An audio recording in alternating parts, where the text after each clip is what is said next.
Bem-vindos ao podcast Delírios e Colírios. Tem alguns lugares que te oferecem algumas respostas. Outros lugares, quem sabe, vai te oferecer mais labirintos do que respostas, né? Você vai sair daqui com mais perguntas do que efetivamente respostas. Eu sou Daniel Castanho e estou aqui com meu amigo Janis Fidelis, que também vai sempre fazer parte desse podcast, né, Janis? Perfeito. Obrigado pelo convite, Daniel, de estar aqui.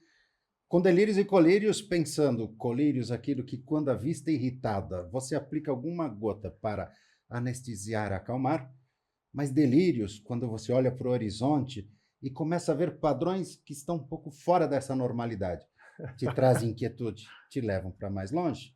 Exatamente. Não, exatamente. Eu falo, é um lugar de perguntas não óbvias para mentes inquietas, não é isso? É isso. E falando em mentes inquietas, a gente tem aqui o prazer, a honra de estar com uma pessoa que eu admiro demais, né? Tenho o privilégio de poder, de alguma maneira, nessa vida, conviver, não é isso? Então, eu estou aqui com o Dante Freitas, professor, eu vou falar de uma maneira mais formal, né, Dante? Assim, professor da Singularity, fundou o Gravidade Zero, enfim, e o Dante é essa pessoa, que ele traz muito mais perguntas. E eu vou falar uma coisa, se você tentar acompanhar o que o Dante fala, você vai se perder.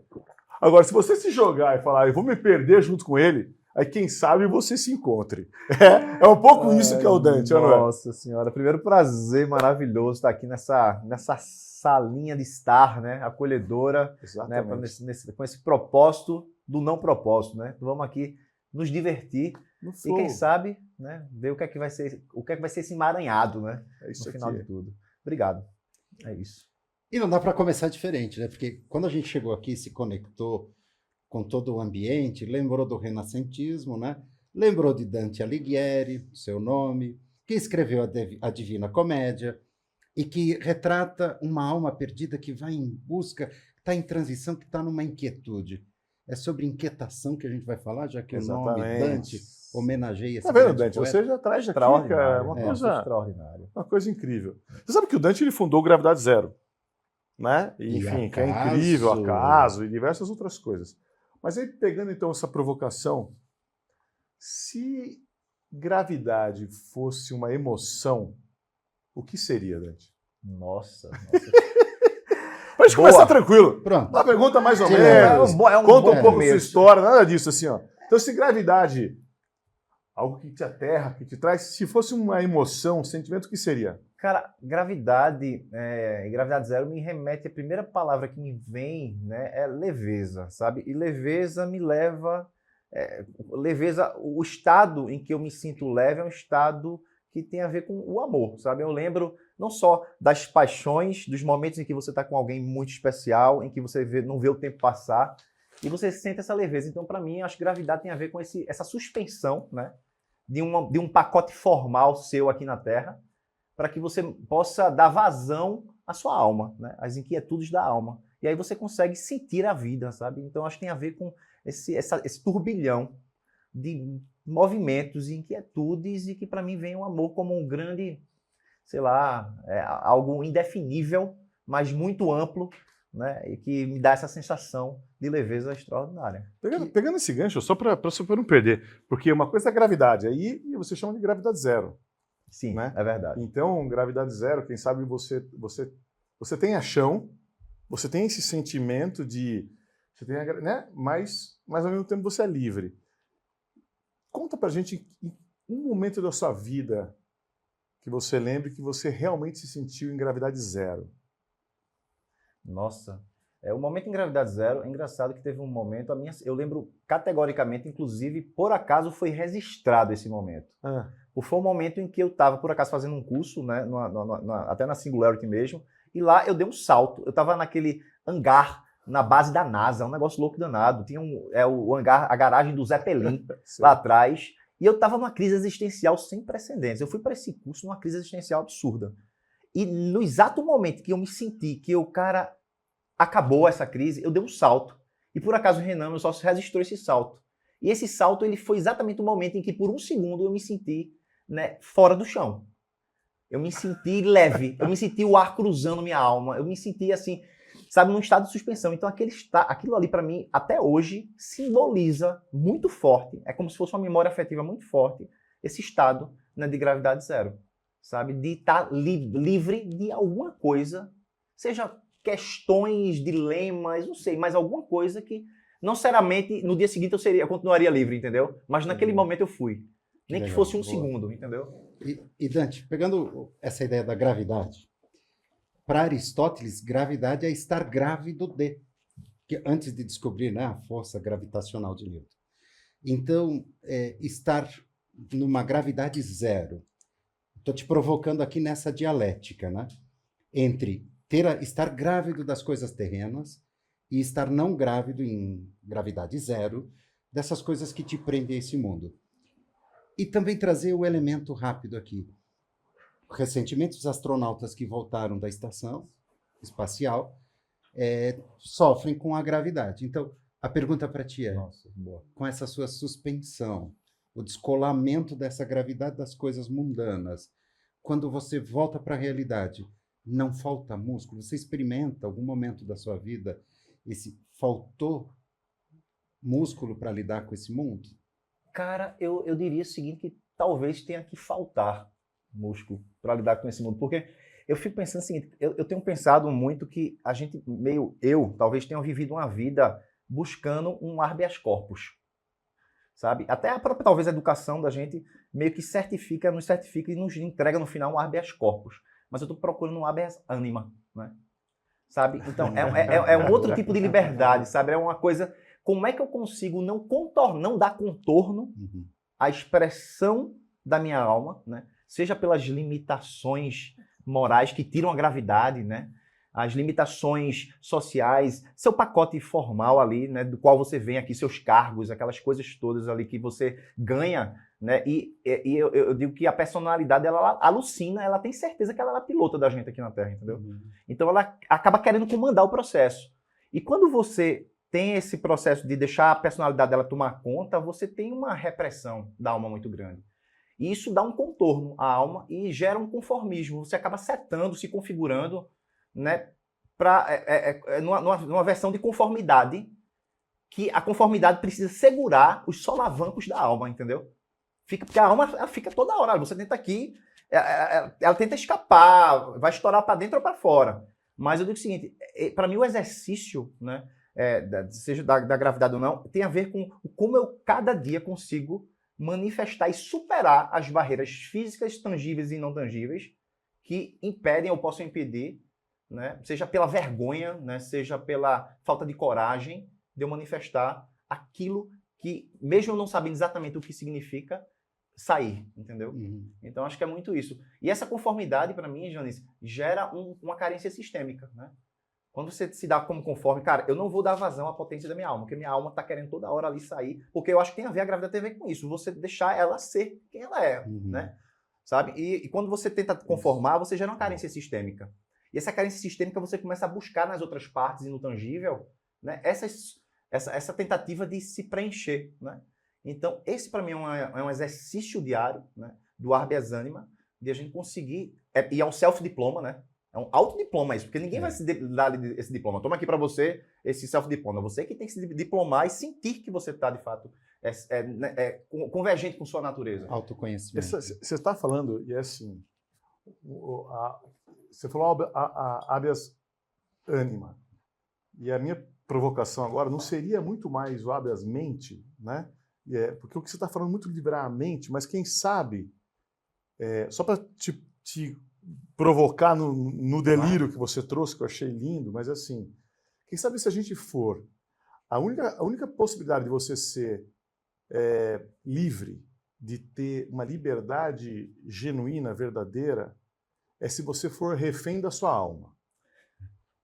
Quer dizer, se você for prisioneiro da alma, veja a loucura. Se você for prisioneiro da alma, aí quem sabe você seja livre de verdade, porque se você for prisioneiro da alma, você não vai fazer nada que seja contra a sua própria essência, né? Quer dizer, e aí, quem sabe esse habeas anima no sentido de falar assim, olha, o libertar a sua alma seja fazer com que a sua mente ou você de verdade seja refém disso daqui, porque uma vez que você a libertou, você vai ser refém dela e você deixa de fazer qualquer outra coisa que não faça sentido na tua vida. E aí você está conectado cada vez mais com o seu próprio eu. Faz completo Não é? sentido. É. Esse cárcere Quer dizer, privado eu desejo. Né? E nesse sentido, tendo essa narrativa, esse delírio incrível, mas trazendo aqui, que convicção que você tinha, certezas que você tinha, então, na sua vida, e que, de alguma maneira, foram desconstruídas com essa tua evolução, para que você pudesse desconstruir essas pseudo-certezas, ou as certezas que você tinha naquele momento, com a informação que você tinha, mas que, Dante, você passou a evoluir e está cada vez mais conectado com a sua alma. Porque eu acho que você falou um negócio que eu achei incrível, que não é o habeas corpus, mas é o habeas anima, no sentido de você virar e falar assim, poxa, eu vou estar efetivamente conectado cada vez mais com o meu eu. Divide com a gente alguma convicção que você tinha, ou como é que foi esse processo? Definitivamente é uma jornada, é um processo, mas inclusive andando pelas calçadas aqui de São Paulo, acho que semana passada, né, delirando, sozinho, andando, eu comecei a pensar, cara, quando eu olho para dentro, eu tenho minhas questões, né, existenciais, eu sou um cara, eu tenho um grau de introspecção elevado, por mais que as pessoas me veem, né, muito em palco, né? Tipo assim, mas tão logo eu estou em palco, acabou ali, eu saio dele e vou para meus casulos. Então, minha introspecção me faz visitar, digamos assim, locais internos meus, que tem certos desafios tão grandes, que eu digo, cara, para você conseguir dar desfecho a esse desafio e desamarrar isso para que você dê vazão a esse habeas corpus, para que você consiga manifestar a sua alma, é tão desafiador que me mostra o quão incapaz eu sou de julgar a qualquer outra pessoa.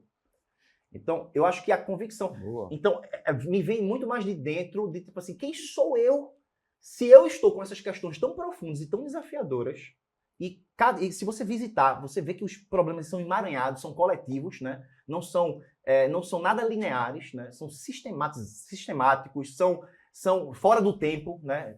Ultrapassa o tempo, não é uma coisa que é só da sua vida ali. Então eu começo a perceber e ficar pequeno quando eu olho para fora e olho o mundo e conheço as pessoas e digo, quem sou eu para, né, de uma certa forma, julgar? Então acho que vem muito da questão do não julgar pela incapacidade de não julgar. Né? Uhum. Pela incapacidade e a não importância, talvez, disso, sabe? Você sabe que numa conversa com o meu psicólogo, foi incrível, ele é um cara brilhante, e ele estava falando que justamente em cima disso, aí agora que você está falando me lembrou, quando a gente tem uma aversão à impotência, ou uma aversão à injustiça, gera uma fobia. Quer dizer, quem sabe, quando você vai lá, o pânico é uma expressão externalizada sobre a aversão à impotência. E se você conseguir conviver de uma maneira mais fluida e permeável com a sua impotência ou com as injustiças, não é que você está tolerando, né? Mas você deixa de ter aquela fobia. E aí porque o grande problema, as duas reações, ou você vai ter um pânico, né? Ou você vai desligar o lóbulo frontal e vai agir como um animal e tudo mais, você explode. Né? Então, isso daí é muito, muito legal, você não ter medo de ser vulnerável e, de alguma maneira, ter essa permeabilidade com as coisas que você não consegue, né? Que você é impotente para você resolver. Muito em cima do que você falou. E volta muito para aquele sentimento, talvez, da leveza, né? Mas é uma prática super complexa, né? Acho que é super desafiador você até livrar-se, né, das expectativas dos outros, né? Você conseguir viver nesse mundo e conseguir escapar disso e conseguir se pôr, se colocar, né? A armadilha dessas interações. Né? E nesse episódio, acho que foi muito fantástico chamar o tema inquietação, né? Que move, porque tem uma inquietação que também paralisa, né? Sim. Que é a vontade de fazer algo e não conseguir realizá-lo, né? O Castanho tocou na questão da essência, né? E aí, quando a gente fala de inquietação, sobre esse paradoxo da inquietação, Sartre fala que é a nossa associação com a liberdade. Poder ser inquieto é poder ser livre. Mas Heidegger avisa que esse poder ser inquieto é o que te faz poder ser livre, é o que te dá angústia. E é essa angústia da expectativa do outro que você está trazendo. Então, como é que você, ao longo da sua história, assim, você vai resolvendo um pouco isso, né? Porque é o paradoxo da angústia, da liberdade, da inquietação. Quanto mais inquieto, mais angustiado. Cara, eu acredito que, se eu, olhando assim um pouco para a minha vida, eu me livro um pouco desse sentimento da angústia no coletivo. Eu diria que a liberdade, assim, porque a autonomia para mim, porque muita gente fala de autonomia, e autonomia não é você fugir de ser dependente, né? Sabe? É você, na verdade, ter consciência da interdependência. Não é você, na verdade, é você saber que você precisa do outro. Saber que o coletivo, ele te traz um campo, né, ali de uma certa forma, que e junto traz uma energia que eu acho que combate um pouco ou anula, sei lá, esse tipo de angústia. Quando eu penso isso sozinho, me angustia, eu diria. Mas é um exercício muito desafiador, porque eu acho que a gente ainda vive uma era do falso coletivo, né? Se você parar para pensar assim, todas as nossas habilidades, tudo aquilo que a gente vem se desenvolvendo, seja pela educação formal, seja pela educação informal, seja as soft skills e as hard skills da vida, sempre prepara a gente ou para a gente se autossuperar, ou seja, eu como indivíduo comigo mesmo, ou você, de uma certa forma, se destacar no coletivo.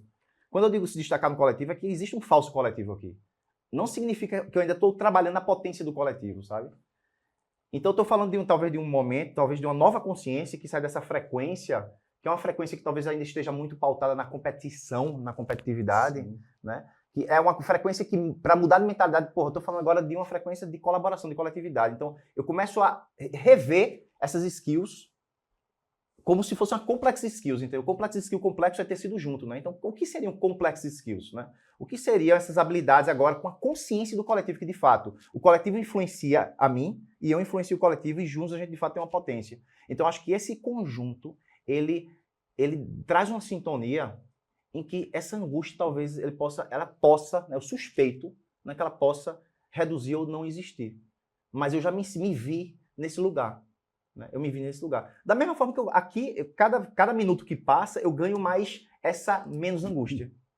Né? Porque você tem uma angústia, tem uma expectativa, né, do começo, né? A gente tá aqui gravando, né, tal, não sei o quê, não sei o quê. Mas assim, você começa a ganhar aqui um campo e sintonizar, e isso aqui vai reduzindo, sabe? Vai chegando num situação que fica uma delícia, né? E a gente tá conversando aqui. O Nicoleles, né, ele deu uma palestra, agora fez a abertura do semestre, ele falou muito sobre isso, como, mais ou menos isso que você está falando, mas numa conversa como essa, as frequências, inclusive, dos cérebros nossos, quando ele mede as conexões, a gente passa a fluir na mesma frequência. Assim. BrainNet, o termo que ele usou, né? BrainNet. É isso, exatamente. Você sabe que você está falando um pouco, e aí, se você pudesse implementar, né, ou implantar uma dúvida existencial em todo ser humano. Uma dúvida existencial. Para que ele pudesse, de alguma maneira, ser alguém melhor. Né? Qual seria essa dúvida existencial? Nossa, é uma pergunta bem... Agora tipo, você falou aí da angústia, você falou não sei o quê, então isso aqui que me remeteu. Se você pudesse fazer com que todo mundo tivesse uma dúvida existencial, Perfeito, qual seria? É uma pergunta muito clara, mas uma pergunta de uma possibilidade infinitas de respostas, né, eu diria. Mas, cara, a primeira... Eu estou falando no sentido de que a dúvida existencial, ela pode nos mover, né? Sim, total. É que te provoca. Total. Então, enfim, eu diria o seguinte, que caminha, tá ali, para mim, eu sinto o cheiro, né, que parte do meu comentário sobre isso aqui vem sobre cada vez mais a gente perceber que talvez o invisível seja muito mais... É foda falar muito mais relevante do que o visível, sabe? Mas, assim, eu acredito que cada vez mais o invisível ele é um indicador de muita relevância, tá certo? Para que você possa conseguir dar fluidez à sua vida. Mas a pergunta a pergunta que eu posso fazer, que eu posso trazer é o seguinte, né? Numa sociedade que é muito do ver para crer, né? Do ter que tangibilizar, né? Porque isso eu estou convidando para um salto de fé. Uhum. Né? Um salto de Uhum. fé. Quando eu falo do invisível, Isso. a palavra que talvez mais se aproxime e ancore seja o ato de fé. Então eu diria o seguinte, que a gente escuta muito, buscar propósito, né, buscar sentido de vida, mas nada dessas palavras são algo como se fosse buscável, entendeu? Não é algo que você faz com a mente. Tem muito a ver com a sua capacidade de fluir no invisível. E você também dá a oportunidade para que o calendário do invisível ele também cumpra não seu calendário tangível, seu calendário ali gregoriano, né, ele seja o mandatório, mas que exista assim, você jogue com a vida, troque bola, bate bola com a vida. Então, para mim, a questão existencial, a dúvida existencial tem a ver muito com essa questão de o porquê você torna tudo aquilo que você não acredita inexistente, né? Não significa que se você não acredita, não, estou trazendo para a humanidade. Exatamente. Né? Estou fazendo uma pergunta aqui para o público. Muita gente, eu não acredito naquilo. Tudo bem, mas não significa que não existe. Você sabia que isso aí é lindo que você está falando? Porque é o seguinte, a gente enxerga, eu não me lembro agora os dados certos, mas é tipo 0,00035% de toda a luz que existe. A gente enxerga entre o infravermelho e o ultravioleta. Nossa, mas tem muito mais espectros que a gente não enxerga. A gente não está enxergando as frequências que estão acontecendo aqui agora, não enxerga a frequência do celular, não enxerga a maioria das frequências, a gente enxerga, assim como a gente também não escuta. Né? A gente escuta, se não me engano, entre 70 e 70 mil hertz, né? Uma coisa assim, que na verdade, que o cachorro ele escuta outros sons que não você tem aquele apito que ninguém escuta nada, mas você espanta insetos e tudo mais. Então, existe agora, né? Esse negócio é muito lindo, porque realmente existem muito mais coisas que a gente não consegue enxergar, não consegue escutar, estão presentes. E essa sutileza de sentir, quem sabe, esse invisível, é lindo o que você está falando. E são, às vezes, desconsiderados, né, da própria vida, né? Aquele negócio é quando a gente sempre brinca assim, quando você planeja, você exclui o não planejado, né? Só que planejado é um oceano. Aí eu fico dizendo, cara, o quão ousado você é, meu amigo, em planejar, entendeu? Às vezes eu fico questionando assim, pô, eu sou muito ousado. Porque ao planejar eu estou excluindo todo o restante, que é infinito, sabe? Então eu fico... Claro que é um exercício humano, mas só aqui para a gente elocubrar, né? Mas assim, tem muito invisível aí que é de altíssima relevância, né? Ou de só relevância, que vai conduzir. Isso é legal. Você escolheu uma coisa e você deixou de escolher todas as outras caminhos. Exato. Né? E aí eu vou embaralhar um pouco as coisas aqui, Daniel. Já está embaralhado mesmo, acho que eu nem respondeu o quê? Eu vou puxar. A gente falou de vulnerabilidade, falou de identidade, de alguma forma, de buscar no grupo, de sozinho. A tua angústia é maior nesse exercício da liberdade. A liberdade não é uma solidão, né? E você criou uma empresa chamada Acaso. A gente até no começo aqui, no bastidor, conversou, né? Existe Acaso? Agora, dentro dessa provocação maravilhosa que o Daniel trouxe aqui, a gente não enxerga todas as nuances, todas as cores que existem na vida, nas coisas, nessa existência. Mas nessa busca desse estar com o outro para estar mais tranquilo, é muito comum a pessoa buscar por identidade, uma idêntica idade, ter a mesma idade, gostar das mesmas coisas, gostar de brincar das mesmas coisas. E ao fazer isso, eu não vou reduzindo a minha capacidade de ver essa divertida, né, composição do mundo e vou me encarcerando num grupo social que me dá um conforto e me dá quietude diante da angústia, da inquietação. Misturei tudo agora, né? Muito bom. Muito bom. Faz sentido e seria um caminho, né, não ir na direção sempre dos iguais se atraem. Então a pergunta talvez seja, os iguais se atraem e é o lugar que a gente vai enxergar melhor as coisas? Cara, é o caminho, você está contando para mim, na verdade, é um caminho do Jedi, né? Você tem um caminho do Jedi para você se tornar Jedi e você começar a perceber, né, e você ter menos influência desse tipo e se sintonizar mais com o todo, né? Então acho que é engraçado que muita gente não conhece que a frase lá do que a força esteja com você, do George Lucas, a força lá seria que a força dos outros esteja com você. Foi banido, né, de Hollywood porque só tinha espaço para um herói, não tinha herói coletivos. E quando você tem um conceito de força dos outros, força tem a ver com o conceito de campo que a gente está falando aqui, de energia. E aí o Jedi, quem é o Jedi? O Jedi é aquele cara que consegue se sintonizar e se alavancar de tudo aquilo que está à disposição dele. Sabe? Então, quando você me traz essa provocação, eu acho que tem a ver com esse caminho, né, de você masterizar. Você vai errar, vai se meter a cara em muita coisa. Né? Você vai ali chegando sem saber exatamente o que está se passando E aí está a verdadeira grande escola, né? A escola da vida vai estar atuando, né? Porque na verdade, a educação está toda hora em atuação, né? Todo movimento seu, Sim, lógico. ninguém aqui está me diplomando por eu estar aqui numa tentativa de me expressar em público, né, num podcast, mas a vida está aqui, né? Contando algum tipo de reloginho, vai sair um diploma aqui, pô, né? Se foi legal ou não foi legal. Tem uma nota universal que alguém me deu por isso aqui, né? Na visão de um, na visão de outro. Mas eu diria o seguinte, eu acho que é muito esse caminho do Jedi, e ter a consciência só que é assim. Eu acho que a inquietude é você simplesmente não deixar de ir, sabe? Se você tem a sensação, sente que tem que ir ali, você ir. Mesmo que não saiba exatamente o que vai acontecer. Por acaso? Que é boa parte por acaso. Eu acho que o acaso é aquele negócio, cada vez mais é sobre o plano mínimo viável, entendeu? Então, pra gente sair um pouco, é o plano mínimo viável, assim, qual é o mínimo ali que eu posso trabalhar para poder não deixar de ir, sabe? Porque o plano tira a possibilidade, inclusive, talvez eu ter conhecido Maria, né? Se eu não fosse, imagine, né, as pessoas que vão conhecer sua primeira namorada, sua esposa hoje, né? Você precisa empreender ali, né? É uma questão de atitude, de inquietude, né? Você não tem um planejamento maravilhoso. Eu vou para 5 eventos agora que ela vê, ela gosta de sertanejo, então vou ver quais são os próximos shows e vou me programar agora para estar nos 5, comprar os 5 ingressos VIPs para tentar aumentar minha chance de conseguir o primeiro beijo dela. E pode ser que você chegue no primeiro beijo e ela não é a mulher da sua vida, entendeu? Tipo assim, então você precisa empreender. Então acho que a vida tem muito desses acasos, que é muito gerado pelo impulso. O impulso gera a gente descobrir coisas, né? Essa curiosidade, esse processo. Então assim, eu acho que o acaso tem uma atuação fortíssima, né? Acaso tem vários nomes, né? Deuscidências, acasos, sincronicidades, né? Serendipidades, seja lá o que for, né? Que você pode chamar de qualquer coisa. A agência do nada, né? Que segundo nosso amigo Murilo Gun fala, que tem algum agente do nada ali, mas o do nada, tem alguém planejando por você o do nada, não é do nada que apareceu isso. Né? Tá ali, meu amigo, entendeu? Sabe? Então acho que é por aí. E eu acho que e quando a gente está falando, eu acho que muito em cima dessa, quando você falou de os semelhantes se atraem, né? É o oposto, né? Os opostos se atraem, os semelhantes se atraem, mas no sentido do que você ressoa, acaba vindo. Quer dizer, então, o que é esse acaso? Ele, de alguma maneira, ele é uma... Para mim, são duas coisas o acaso. Né? De alguma maneira, você atrai aquilo que você provoca, você está vibrando na mesma energia. Sabe aquele negócio? Do mesmo jeito que você não consegue enxergar algumas frequências, porque você não está apto a isso, é como se você também não tivesse apto. A frequência que você vibra é a que você atrai.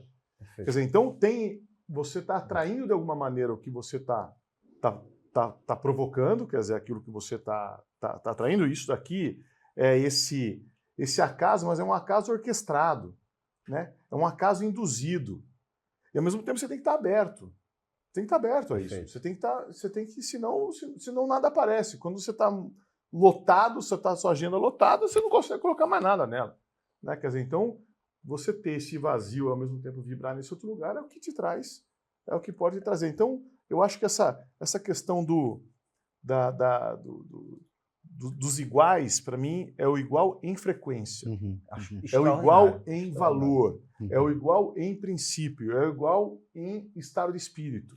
Né? Eu acho que é muito isso. E aí, o que eu provocando aqui enquanto você estava falando, porque quando a gente não consegue, e aí a brincadeira, não consegue enxergar, não consegue escutar,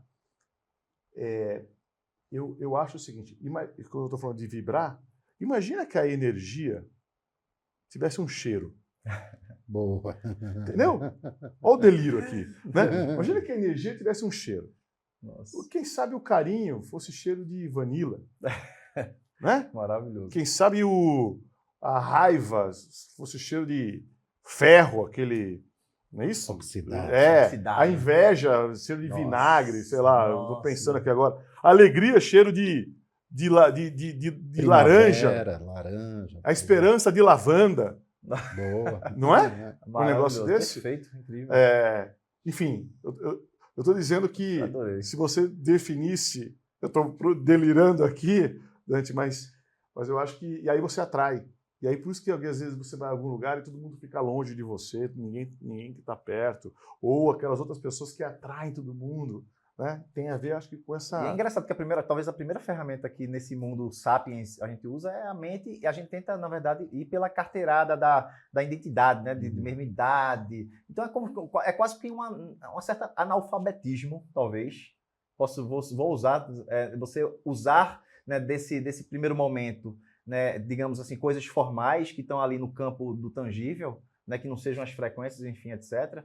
Né, mas um analfabetismo assim, de um sapiens ali que está em evolução, né, no momento em que a gente está começando a viver o fim da era sapiens, sabe? Então acho que tem muito a ver com o intelecto, com a cognição, que comanda, a mente comandando ali e levando você para se entrar num grupo. Para entrar no grupo eu tenho que trabalhar num lugar tal, ou tenho que ter a mesma idade, estudar não sei aonde, sabe? Isso. Então você... Né? Você sabe que tem aquele... Como é aquele o jogo? Go? Aquele jogo chinês? Aquele jogo da vida, né?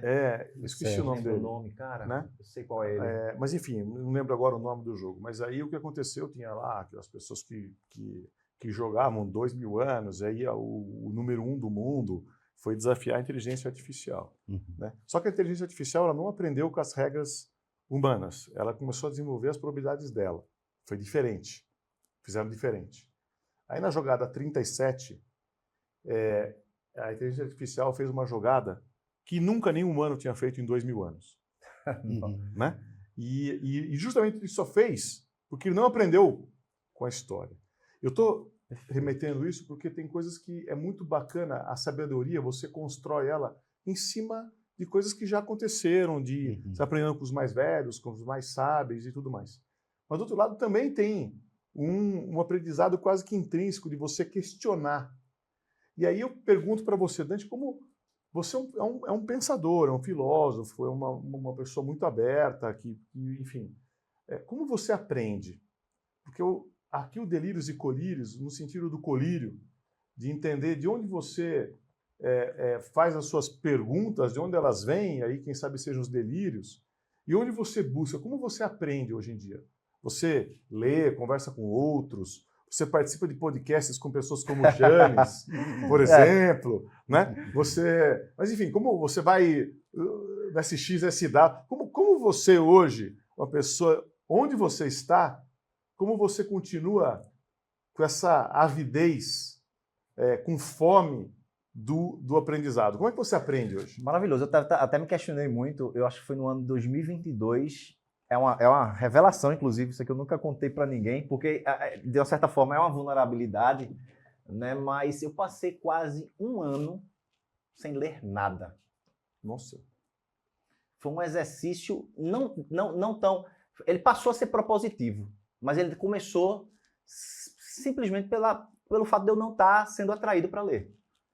E nesse processo que passou a ser observado, eu passei a me observar, foi quando eu percebi, né, que a reflexão e a decantação, ela talvez seja tão importante quanto a ação. Né? Quanto a ação de qualquer coisa, de fazer, de ler algo. E eu descobri um mundo dentro de mim. Talvez tenha sido o ano que eu mais consegui, para mim, nos meus critérios, manifestar tudo aquilo que eu faço hoje. E foi muito curioso. Então, para mim, também é uma fonte de aprendizagem, e foi uma fonte de aprendizagem, o fato de você estar se estudando, deixando os sentimentos e observando, e anotando esse tipo de coisa. Por outro lado, eu acredito muito forte que as pessoas, de fato, são máquinas do tempo. Então, para mim, o tabuleiro da vida, o tabuleiro aqui, o jogo que a gente... Não gosto de chamar a vida de jogo, obviamente, mas só para fazer uma breve analogia, quanto mais você é você no mundo que a gente está vivendo, mais você aproveita o tabuleiro humano que está à sua disposição, que nas interações e nas relações, você começa a receber ingredientes raros que dizem respeito à sua evolução. Se você não é você, você menospreza o poder do tabuleiro, porque você não vai conseguir usufruir e ter, talvez, das pessoas, né, aquele ingrediente que você precisa para contribuir na sua curva de evolução, porque uma coisa é curva de aprendizagem. Pessoal, qual é a sua curva de aprendizagem? Pessoal, tem várias ações minhas na prática que ela contribui pouco para a curva da evolução existencial. Não sei, sabe? Tem ações repetidas de samsara, de karma ali, que você fica girando, mas elas têm pouco... A taxa de contribuição dela na curva, talvez, central da evolução, talvez seja baixa, não sei, sabe? E tem outras não, que tem uma contribuição muito forte. Então, você perceber que na verdade, é sobre... As pessoas dão significado umas para as outras. As pessoas, na verdade, não as coisas, as pessoas trazem esses ingredientes raros. Para mim, eu acho uma das grandes fontes de aprendizado. Agora, eu amo ler. Perfeito. Tá? Eu amo ler. E lá na minha casa sempre foi a educação. Eu sempre fui estudioso, né? O estudioso não serve... E você lê o quê? Você lê muito específico sobre alguma coisa? Você lê coisas variadas? Absurdamente variada. Ficção, Assim, biografias. ficção científica várias, entendeu? Adoro filmes imaginados. Filmes, coisas que dizem que não existem, mas que eu acho que tudo aquilo que a gente imagina já existe em algum plano. Né? Mas dizem que não existe, mas eu adoro as coisas que não existem. Eu adoro o inusitado. Né? O desenho dos Jacksons, né, virou preditivo Pois do que a gente é, estava vendo. tem vários outros. Os desenhos animados, essas ficções, elas mostram uma realidade interessante. Muito menos do que um policial baseado em fatos reais, né? Que é muito ancorado no que está acontecendo, sabe? Então eu gosto muito desse lugar, sabe? Que joga minha mente pra... Filmes, livros... Música, filme, tudo. Que remetem a coisas que você Isso é uma coisa... É uma tesão. E que bom que você abriu esse tema educação, Castanho. Porque esse como aprendemos, né? E você trouxe, eu gostei muito, né, esse caminho de evolução, né? Não é só de desenvolvimento cognitivo a educação, mas a gente percebe que, tradicionalmente, a educação não olha tanto para essa evolução, para discussões existenciais, para esse conhecimento, autoconhecimento, conhece-te a ti mesmo que você trouxe, né? Que é uma viagem importante. A gente conhece muito do mundo e da realidade, e o quanto de si. E, recentemente, saiu uma pesquisa que o Brasil tem os maiores índices de problemas de saúde mental, né? Depressão, ansiedade. Quer dizer, de tanto entender o entorno, eu me desencontro comigo e nisso adoeço. Então, agora pega como a escola poderia ser um lugar de desenvolvimento para a evolução. Cara, fantástico. Amo. E, para mim, acho que um dos grandes ativos de qualquer escola, universidade, para mim, é a quantidade de pessoas por metro quadrado juntas. Para mim, às vezes, é um potencial desperdiçado você ter pessoas juntas, reunidas num lugar e, na verdade, depois colocar elas de forma totalmente separadas, né? E dar uma direção. Porque eu diria o seguinte, cara, essa questão da própria educação que a gente está conversando, está passando por um momento de desconstrução, ela meio que está jogando muito bola com o mercado. A educação acabou definhando, né, seu propósito de vida, né? Obviamente estou sendo super genérico aqui, né, mas definhando para, de certa forma, até num plano de viabilização, né, a educação está muito para o mercado e o mercado está muito para a educação. E aqui isso é um subconjunto da vida, né? É um subconjunto da vida. E acaba que o mercado está em creche, a educação naturalmente está em creche, porque está em raízes e fundações não sólidas, ou seja, a gente está no momento de construir novas fundações. E as fundações estão em todo esse outro infinito que a gente deixou de lado, porque é um mundo da objetividade, que a gente sempre explora. A gente tornou-se, né, é tanto o burnout, boa parte do burnout é um superaquecimento da máquina, né, eu diria. É um superaquecimento da máquina. Então a gente, na verdade, exagerou, né, na quantidade de serem os mais pragmáticos, seres mais pragmáticos e objetivos e performáticos. Tudo é né? funcional. Tudo funcional, entendeu? E então isso exauriu a capacidade de a gente ter diálogo, de a gente se relacionar. E aí a gente gera a gente começa a reprimir a alma de novo. Né?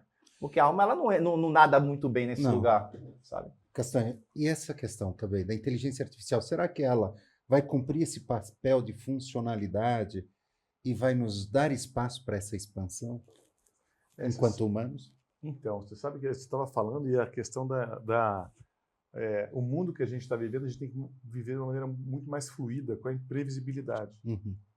Né? Quer dizer, então, e aí né, o Darwin já dizia que quem vai vencer realmente e vai continuar são os mais adaptáveis. Quer dizer, então você, de alguma maneira, quando você está falando que a escola ela se baseou e quem sabe a escola, o grande propósito da escola, olha só que coisa maluca. A maioria das pessoas vão para a escola ou para a universidade para depois arrumar um emprego. Aí você vira e fala assim, não, a gente trabalha com algo muito mais nobre.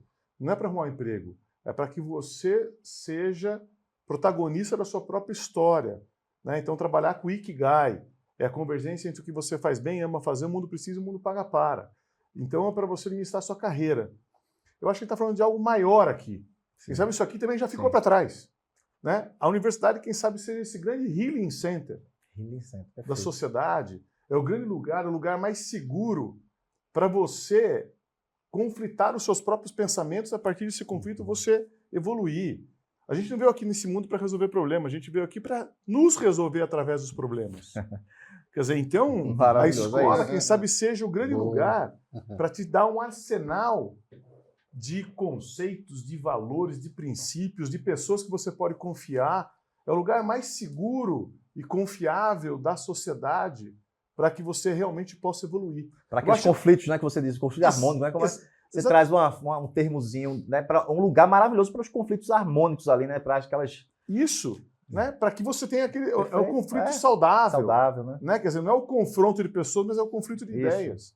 Então a escola, quem sabe, evolua para esse espaço, para esse lugar, que é o que a gente está, de alguma maneira, trazendo aqui, que é o que deveria ser a sociedade. Né? Então, você... Dante, eu falo que tem algumas loucuras secretas que a gente guarda. O livro perdido, que a gente guarda, aqueles capítulos ali. É isso, que é o que nos mantém são. Né?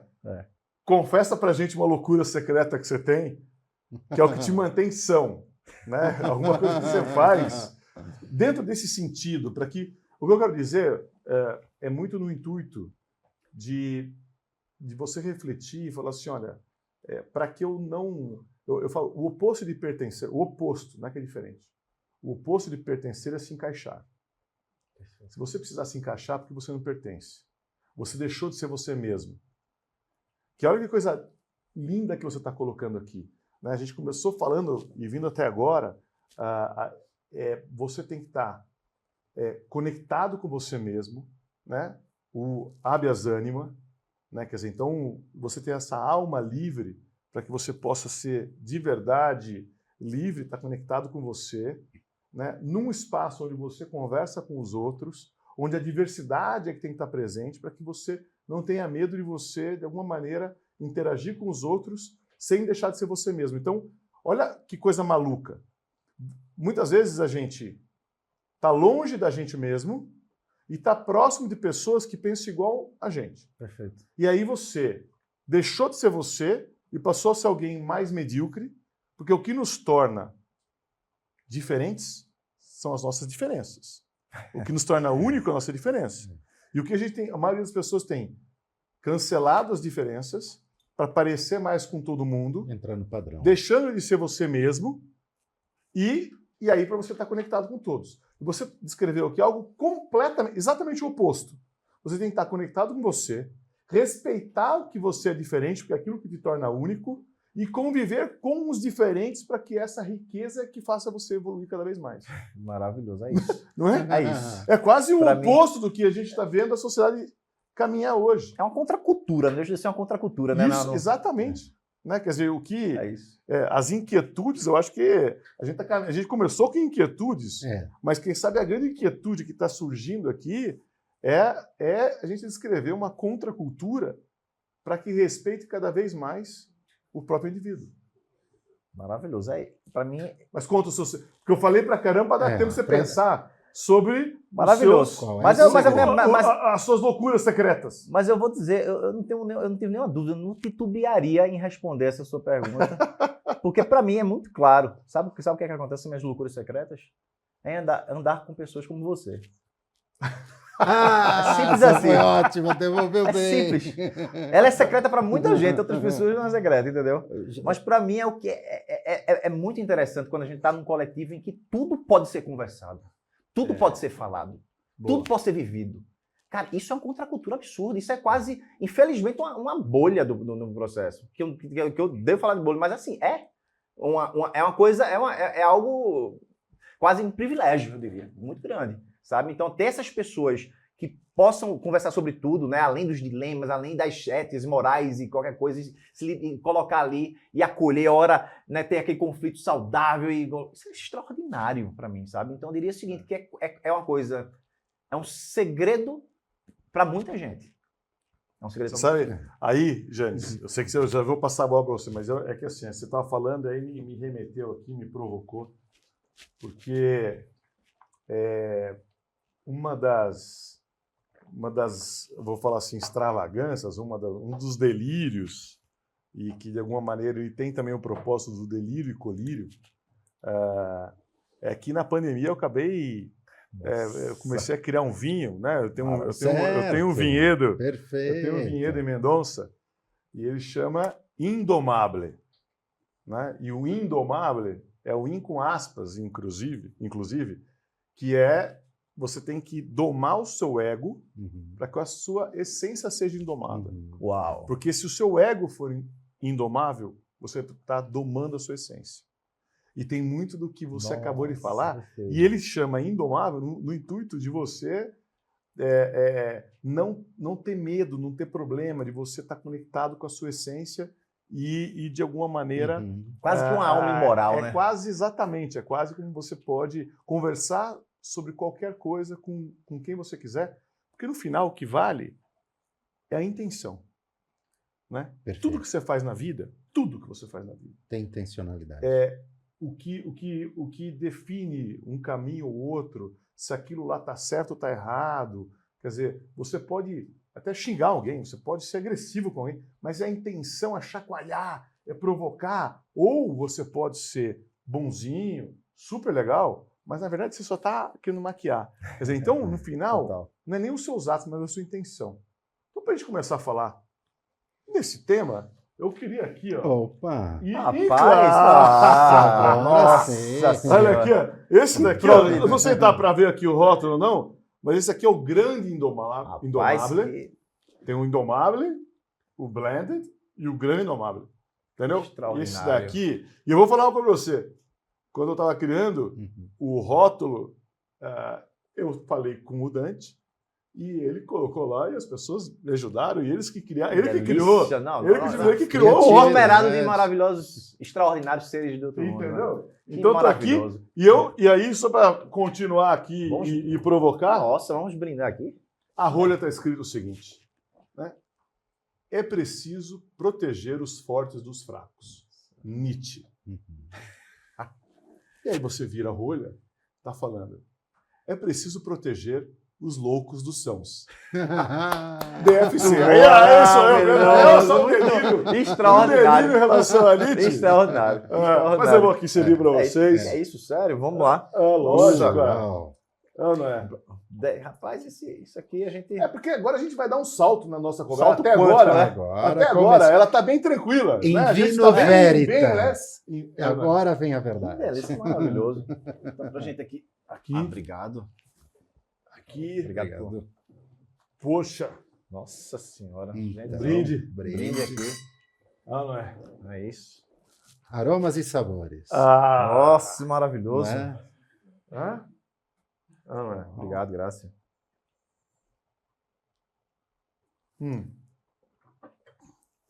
Fantástico. Nossa, que maravilhoso isso, cara. Agora, vamos pegar a metáfora do vinho, então? Por favor. Agora um vai, vinho né? Indomável. Agora falando de inquietação. E esse vinho passou por madeira, né? Ele foi... Tá no 18 Carvalho. meses. 18 meses. 18 meses no Carvalho. E ele foi conquistando maturidade, né? Então tem um tempo de quietação nesse vinho, né? Ele ficou quieto durante 18 meses. Aí vem esse exercício, né? Um ano sem leitura, um ano sabático, uma viagem para dentro, uma viagem sozinho, né? Você já buscou a quietação também? O inquieto busca o quê? Busca a quietação, para buscar essa maturação. Faz sentido? Faz total sentido e eu não só busco, como eu sou um grande usuário, né, desses momentos de quietude, né, considerando desde já o banho. Né? Meu banho, para mim, é o primeiro grande momento de sabático. Né? Meus banhos, para muita gente, duram 1 minuto. Para mim, talvez dure 1 ano. Não estou falando do consumo de água. Estou falando só de consciência, do estado de conexão, e se você sair do tempo ali humano, entendeu? Então, aquilo para mim são momentos que eu tenho o privilégio e dou muito valor, né, nessa quietude e sentir a água ali escorrer, né, olhar para dentro. Então, para mim é simbólico isso, sabe? Minha esposa até brinca que eu tenho muitos shampoos Eu gosto muito de shampoos. Eu tô Porque vendo, eu seu gosto- cabelo tá muito moderno. Então, Eu shampoos porque assim, porque eu gosto de sentir uns aromas diferentes. Então é Certo. quase um ritual. Eu vou pegar isso aqui hoje e vou ali tomar aquele banho. aromaterapia. É aromaterapia, seja lá o que for, na minha ignorância. Você sabe que você falou duas coisas que me remeteu a duas reflexões. Primeiro, tem um ditado indiano que fala: o segredo da felicidade é você estar onde você está. Então, simples Isso aí pra quanto mim. isso, Isso. né? Quer dizer, então, quando você estiver tomando banho, sinta a água.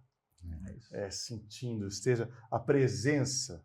A gente falou há pouco sobre a intenção. Quer dizer, quem sabe essa combinação da presença com a intenção é que defina tudo na vida.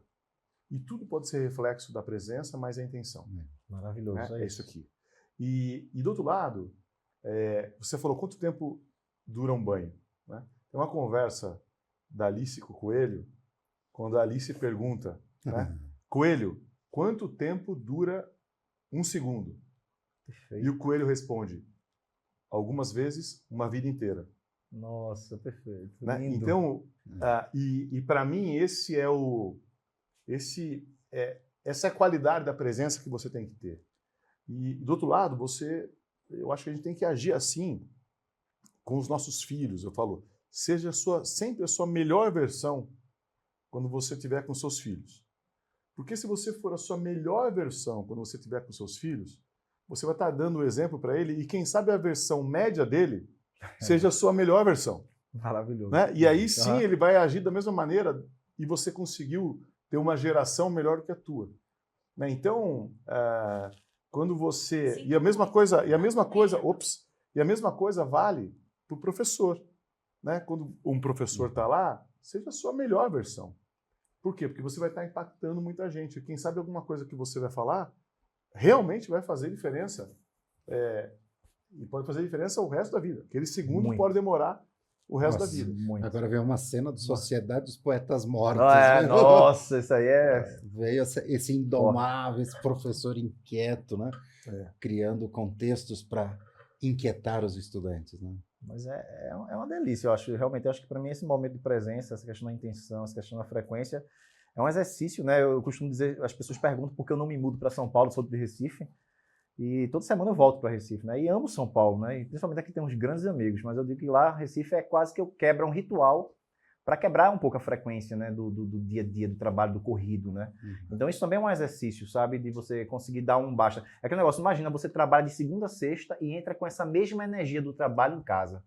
Às vezes querendo dar até feedback para a esposa, para o marido, entendeu? E não funciona lá dentro de casa. Por isso você tem que ter uma lombada, entendeu? Então na sexta-feira ali, nem que seja um banho, ele pode ser um divisor de águas para que você tenha essa qualidade de presença, para que você tenha essa quietude.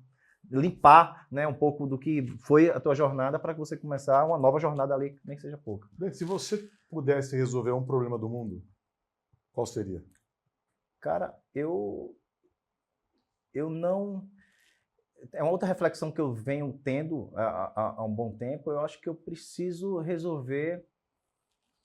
Eu acho que minha intimidade, sabe? Meu problema íntimo. São problemas íntimos. Eu acho que o problema do mundo tem muita reverberação no que eu passo de problema dentro. E eu comecei a questionar assim, a gente tem de fato problemas que são já externalidades, como fome, né, como falta de abrigo, como falta de água, que a gente tenta e busca, né, com as nossas forças ajudar como a gente pode. Mas eu acho que é muito mais sobre essa questão de uma jornada de cura interna e você conseguir, a partir desse ponto, você ser tão... você conseguir essa cura e ressoar tanto a energia que você vai conseguir ser exponencial, sabe? Então eu acredito muito em uma energia exponencial que reverbera de minha pessoa, né, com a minha cura, que isso vai influenciar mais 5, mais 10, mais 20, mais 30 pessoas e ao mesmo tempo eu consigo, indiretamente ou diretamente, resolver determinados problemas. Então, claro que isso é uma resposta que eu diria holística, mas é um exercício que eu venho fazendo e pensando. Não deixo, obviamente, de tentar, no mundo terreno, ajudar aqui de uma forma ou de outra. E Mas é isso. dentro dessa linha, dessa busca, dessa cura, né? Porque eu acho que isso aqui é muito, muito incrível que você trouxe. Eu perguntaria para você, hoje, qual é o seu maior medo e do que ele te protege? Cara, nossa. A segunda pergunta ainda mais desafiadora. O meu maior medo é de eu não sentir a vida sendo vivida, sabe? Uau. Isso é um medo que assusta. Eu consigo até levemente me arrepiar aqui quando eu falo isso. Do que ele me protege, putz, eu não faço isso é uma, talvez eu tenha que carregar e levar essa reflexão. Te protege de você viver. Viver. Quem sabe, né? Pois é, né? Mas eu não quero, essa proteção é do tipo que eu não quero, entendeu? Eu quero viver a vida, né? Quero sair desse estado, mas eu acho que é isso, sabe? Eu não sentir a vida, entendeu? E você sabe, a gente vai ganhando maturidade e você vai tendo mais acurácia e mais maturidade, né? Para você querer degustar tudo isso. E é deliciosa a vida. A vida é Para viver a vida, muitas vezes a gente tem que desapegar do que está fazendo a gente efetivamente não viver. No tarô tem a carta da morte, Nossa, que quando sai assusta todo mundo, né, James? Mas na verdade... sempre assusta, né? sempre assusta. É impressionante. Deu ruim. E depois quem está lá falando, não, mas calma, né? Porque na verdade alguma coisa em você tem que morrer, né? Do mesmo jeito que algumas pessoas têm algumas experiências psicodélicas e tal, e aí eu fui lá e passei muito mal porque eu tenho o medo de morrer e tudo mais, e relaxa, né? Morra porque de alguma maneira precisa morrer alguma coisa em você para que possa renascer. Acho que você me ajudou a responder a pergunta. É isso, né? Talvez seja isso. O medo da mudança, né? Dessa transição, né? Eu tô nessa provocação. Boa. O que você sentiu que de alguma maneira já morreu em você para que você pudesse renascer outros Dantes? Depois dessa eu emendo uma boa também. Nossa, agora assim, vai. Em Vino Veritas mesmo, hein? Um amigo de muita idade, de 30 anos para trás, a gente se reencontrou há pouco tempo e ele me perguntou, Dante, como assim? Eu te conheci 30 anos atrás e eu vejo um outro Dante agora. Uhum. Quantos Dantes? Como foi essa evolução do Dante? Eu disse, cara, como é que eu começo a contar nessa história para ele de que, na verdade, sempre existiu um Dante sempre caminhando dentro, interno, né? Uhum. Sempre dando aqueles passos, mas que são passos invisíveis para a sociedade, né? Porque a sociedade só vê a questão de onde você está, onde você trabalha, o que você estuda, etc, etc. E eu acho que esse estado, essa permanência, né, de caminhar, de evoluir, eu mato uma série de crenças, principalmente eu questiono muito hoje a questão dos julgamentos, a questão da própria moralidade, sabe, Dani? Eu estou questionando absolutamente tudo, né? Quem foi que criou isso? Por que criaram isso? Isso cabe na natureza do ser humano? Ninguém vai questionar isso, não. Será que sempre tem que ser assim? Então, hoje, eu estou num momento de ebulição de questionar, mas também de me posicionar para dizer o seguinte, o que seriam as hipóteses de uma nova fundação, de uma nova humanidade, né? Quais seriam essas hipóteses? Então, a gente está vivendo um momento inédito, em que somos convocados para ser autores também desse novo mundo, em que é oportuno, mas desafiador, você colocar assuntos como esse, né? De construção de novas moralidades, coisas que você tem crenças absurdamente seculares, eu diria, né? E você não ser apedrejado, né? Digamos assim. Então, eu tenho... É sutil essas coisas, sabe? Então, quando eu estou numa sociedade como essa, em pessoas como essa, isso me dá uma liberdade muito grande e a gente talvez construir uma nova realidade. Então, para mim, eu diria o seguinte, que morre todo dia, com cada questão que eu faço, eu ameaço a morte, né, de uma versão do Dante, entendeu? Perfeito. Meio que isso.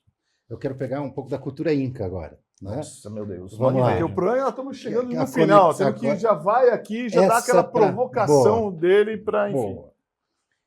O Inca, ele tem 3 figuras místicas, né? A cobra, o puma e o côndor. A cobra se rasteja e associa com a evolução humana.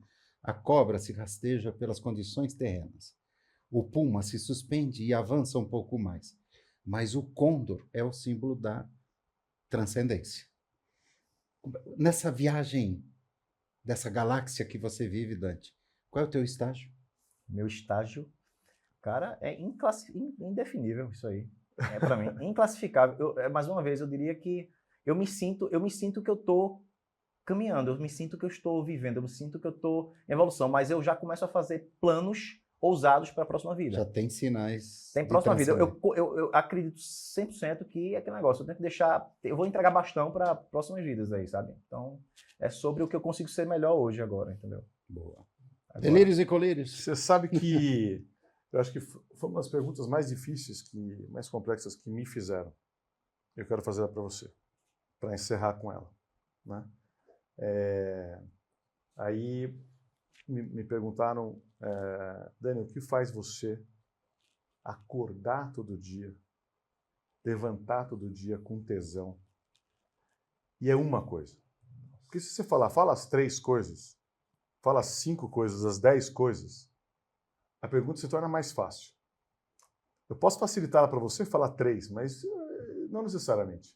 Assim, ó, nesse momento da vida, seja cobra, puma ou condor, independente de onde você está, mas o que é que te faz realmente levantar da cama todo dia que justifica a sua existência nesse planeta?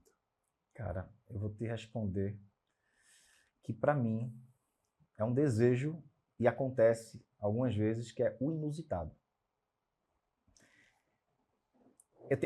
A gente tem tido uma vida bem dinâmica e os dias têm sido bem diferentes. O inusitado me dá uma tesão. Sabe aquele... Eu não tenho o plano do dia, mas eu sei que vai acontecer uma série de coisas. Claro que tem coisinhas ali já organizadas, mas, cara, isso para mim, se tirar isso, eu fico apático. Né? Perde o processo. O inusitado para mim. E eu gostaria que ele fosse ainda mais presente. Né? Maravilhoso. O inusitado, inquieto. Então, acho que aqui tem, para resolver o paradoxo, né? Da inquietação e da quietação. É o sentir-se confortável nesse inusitado, né? Sim. E aproveitar disso, do que ele se apresenta do novo, do diferente, para inovar. Porque a tua história, né, que você tem uma contribuição aí para a inovação no Brasil gigante, ela revela isso mesmo, né? Que essa sua inquietação te levou para o inusitado. Esse convite diário mesmo, né? Para fazer inusitado. É isso. Bom, o que eu queria, tentando provocar, tentar fazer um resumo dessa conversa deliciosa que a gente fez, quer dizer, então, eu acho que é um pouco por aqui, né, de você ter o seu habeas anima, no sentido de você ser livre de verdade, se você for refém da sua própria alma, né, você está conectado com a sua própria essência, de alguma maneira, ter essa inquietude e a fluidez, a permeabilidade com o diferente, com o inusitado, com o imprevisível, com o que você não pode, de alguma maneira, prever, e aí ter essa adaptabilidade, ter essa fluidez. E é isso que vai permitir com que você não tenha que se encaixar, né, e possa ser você mesmo de uma maneira muito autêntica, ou seja, você silenciar o seu ego para que a sua essência seja verdadeiramente forte, presente, e você esteja conectado com ela. E quem sabe o que a gente colocou, a escola, seja esse lugar, o lugar de você preparar as pessoas para que elas deixem de querer ser qualquer outra coisa, porque a sociedade pede ou provoca, ou, enfim, vai ser bom para o outro. Tá? Então, sem ferir o outro, de uma maneira muito ética, mas que ela seja muito verdadeira com ela mesma, com a própria essência dela mesma.